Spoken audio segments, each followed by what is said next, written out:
Having that mass exit and the organization to make that thing go off, how are you going to bring that to the state of Texas in Austin?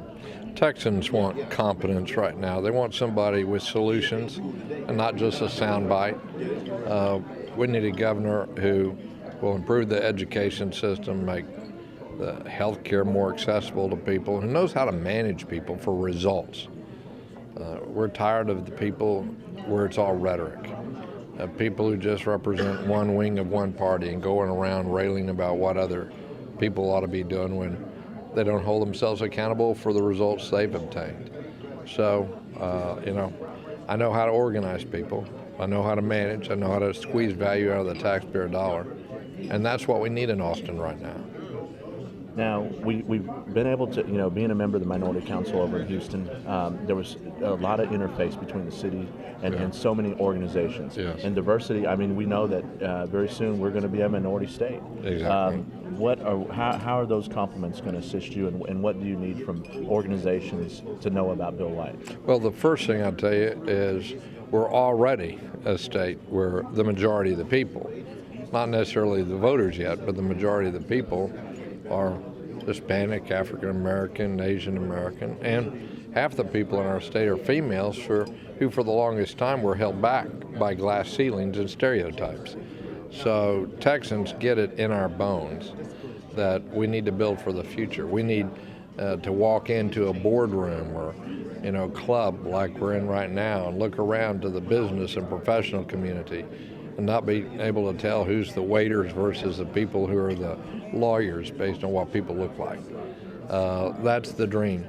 And since I've been mayor, there's been over $1.3 billion in contracts for women and minority-owned businesses. And we need that kind of impetus. We need a climate in our state where we value diversity in our state, and we're not apologizing for that. And it's not just important for the individual business, but it's important to the state as a whole, because we need people in school to see successful entrepreneurs who they can relate to, who look like them. What is the number one thing, and this goes out to the parents, what's the number one thing that we can do to get parent involvement from a Bill White campaign? Well, it's got to be a lot of messages reinforced from different people with these parents. It's got to be it's not going to be some law that's passed.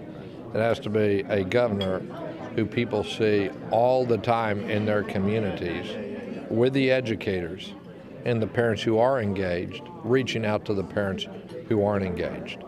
It's giving the school administrators the spine when a parent comes to complain, to also talk to the parent about what their responsibilities are. And then finally, we got to be prepared for the fact that all of us may need to pick up some slack and make up for some parents. We have parents who are incarcerated.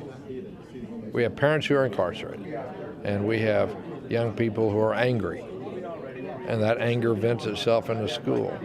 But we got to recognize that's not just the problem of that parent or that young person, but it's everybody's problem if we can't direct a young life in a way that's productive, where people save and work and invest, as opposed to being the next generation that's in the pen.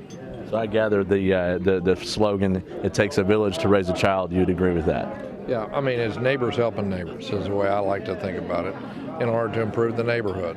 You can't just be whining about what somebody else ought to do. We ought to come up with a plan, just as you saw during the hurricanes you referred to at the beginning.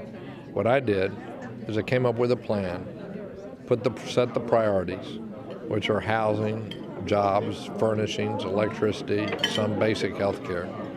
And then you got to divide up the work. And the good news is, for cutting the dropout rate, this affects a couple of 100,000 people, but we're a state of 22 million people. So if you have real leadership, divide up the work, we'll be able to tackle that problem. We appreciate you very much, Mayor White. Thank you. Thank you.